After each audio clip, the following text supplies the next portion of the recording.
the next thing I want to show you is a little bit more serious. By serious, I mean several people died here. But I think it's very important to understand because this is something that a lot of you might be working in.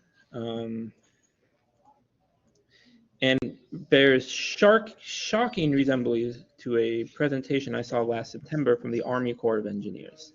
So this is a picture of Turbine 2 in the Sanyo, S-A-Y-A-N, Sanyo Shush, S-H-U-S-H-E-N-S. And if anyone speaks Russian, I am so sorry. E-N-S-K-A-Y-A. Sonyo Shushikaya turbine hall that had a pretty bad accident, right? Killed 75 people.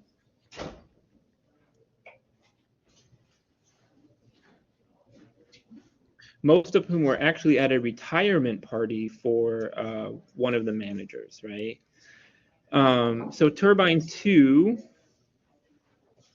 is, I believe, this one. So this one here is Turbine 2, installed in 1979 and blew up 40 years later in 2009, right?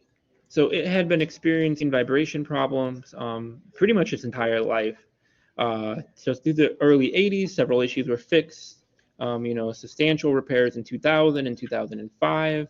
In 2009, it again kind of exceeded allowed vibration specifications, but stayed in operation, right? And you say, well, that's dumb. You should take it out of operation. But dams make an incredible amount of power, and if you are in charge of creating electricity, and your answer is to always take things out of commission, right? Your dam will never produce any power, and your society and your community needs that. But over the years, the operating staff just simply came to accept, right, the higher level of the vibration. They said, you know what, it's been like this for 40 years. What could possibly go wrong? And so they had a turbine vibration, which led to a fatigue damage in the turbine mount. These turbines are very big. There's really no way to underestimate that. So when they go with a lot of energy. And this picture is kind of hard to understand, but we'll give it our best.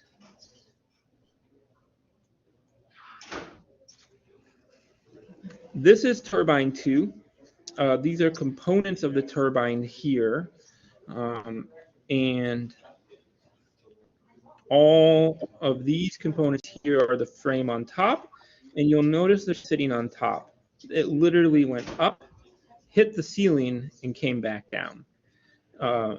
And there were people over here, I believe, having a retirement party for an operator, right? So they were having a retirement party over here, and it came back up and hit it, and killed a lot of people, all because they were kind of got used to the vibrations. I don't want to go into it too much, but something to think about is, depending on whose numbers you believe, but if we go off the World Health Organization, this killed more people than Chernobyl, right? Which is scary in its own right, and also kind of enlightening if that's something that you want to look into. But yeah, so why is this so relevant? I was at a conference last fall, and the Army Corps of Engineers was having a problem with the sluice gates, and this wonderful professional from the Army Corps of Engineers talked through the problem that she was experiencing, talked about how they had put sensors on it, how they had managed the sensors, how they had run water through at different speeds, and they were trying to characterize it, and they knew they had more vibrations than they needed. But repairing dams is a very hard thing, right? Particularly inside the gate. You kind of have to drain the reservoir to get to it. So they don't really have a lot of options. But it was very fascinating to see how kind of using an understanding of vibrations and modeling she was able to kind of infer some of the responses, and they were doing fatigue element modeling and things of that nature. That was a conference on structural health monitoring, so they were talking about their use of sensors for SHM, but incredibly fascinating in its own right. So